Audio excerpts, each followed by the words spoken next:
I'm so happy everybody could do this. We were feeling very lonely. Thank God for technology. Yeah, that's for sure.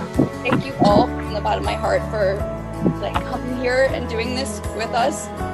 Took a little convincing to mom and dad that this would work, but I'm glad they did. So I wanted to create a space to really enable communities to come together, to support each other, and to celebrate the life of their loved one. I started working on GatheringUS almost 3 years ago, and then launched 2 years ago a website where people could create a memorial page to share memories and stories and photos and videos. They could raise money for funeral expenses or for a charity that was meaningful, and share all of the event information. When COVID started, we realized that it was going to be increasingly harder for people to come together.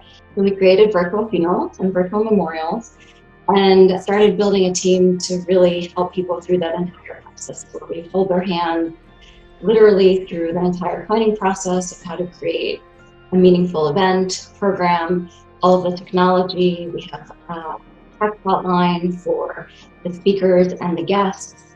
We help them with all of the media and slideshows, music, and really help them in creating something that is personal and meaningful for them. Historically, people organize funerals based on what they thought they were supposed to do. Well, this is how it's always been done in our family, or this is what our religious tradition says. And once they were no longer able to do a lot of that, it forced them to come up with things that were actually very personal. He loved race cars, but most importantly, he cared about the connections he made with all of you. Gentlemen, start your engines.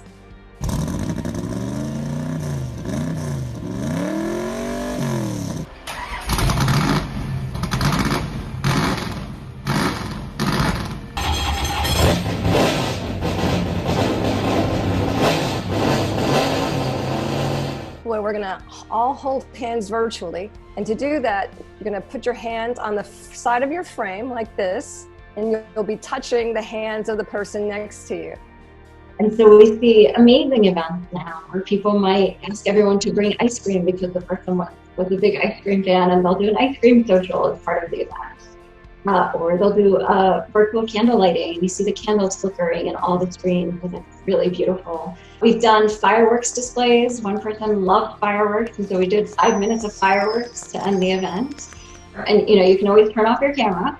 You don't have to say anything, but most of our events, we do what we call a facilitated story share, where we will pass the mic around. People can just raise their hands and we'll unmute them, and they can share their stories.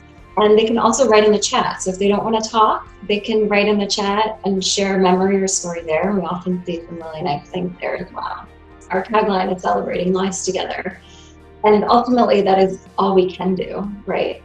Besides, it is a huge loss. And what helps us get through it is coming together and being there for each other and really keeping them present with us and sharing our stories about that person.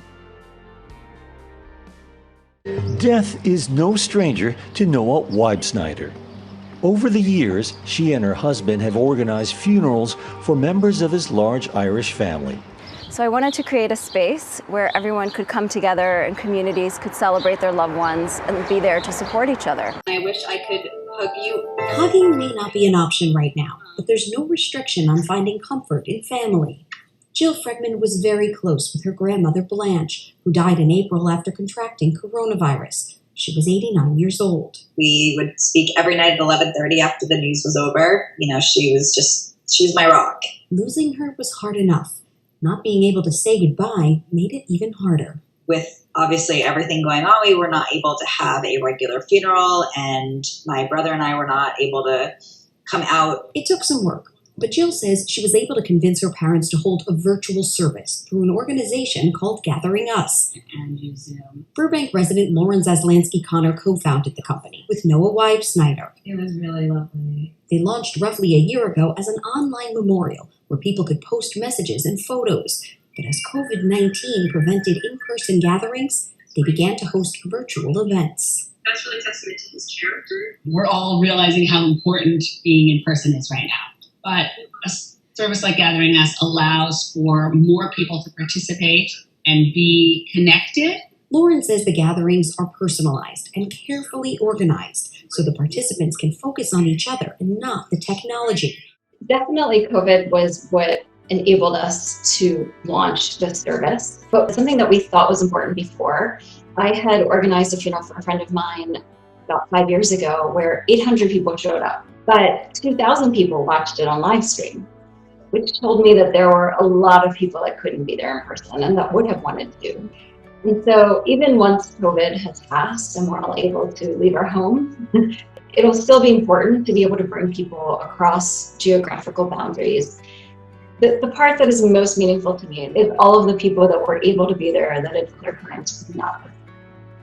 So, we just saw one person sent us a handwritten letter from their 96-year-old aunt who was able to come to the event, and she was just so pleased. She was across the country, and she showed up, she was able to talk, and she was just beside herself that she was able to show up to something that in normal times would not happen.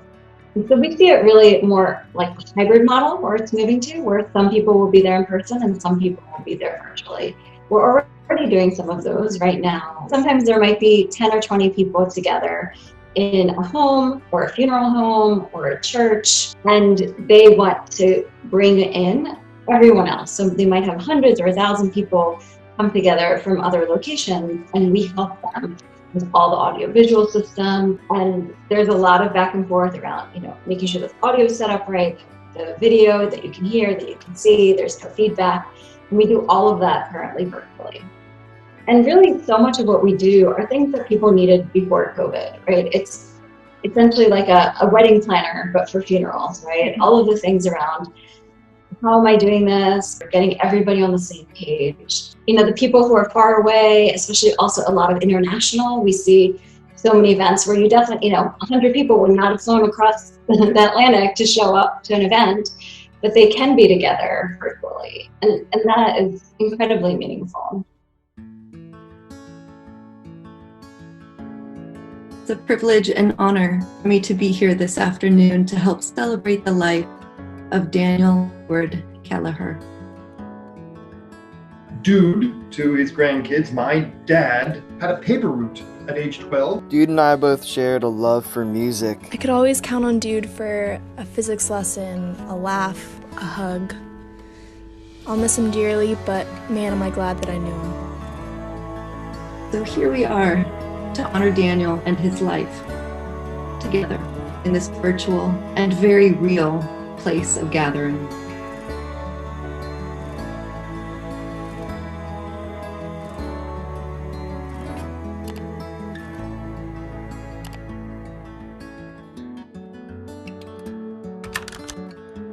Our family that aren't here, they also thought she was their grandma. She was everyone's grandma.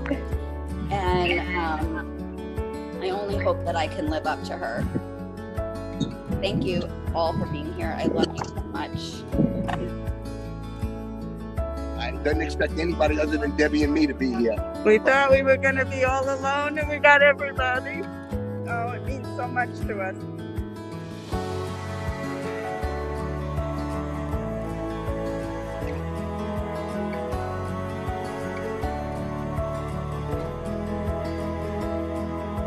My name is Suzanne, and I am the GatheringUS facilitator for today's event. We are going to get started today by watching a slideshow. During these days of struggle, we really need to have words of hope. While I and my family stand deeply grieved, we are also thankful for the chance to have had her.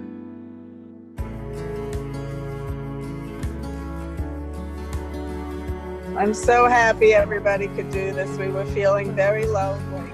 Thank God for technology. Yeah, that's for sure. Thank you all from the bottom of my heart for coming here and doing this with us. Took a little convincing to mom and dad that this would work, but I'm glad they did.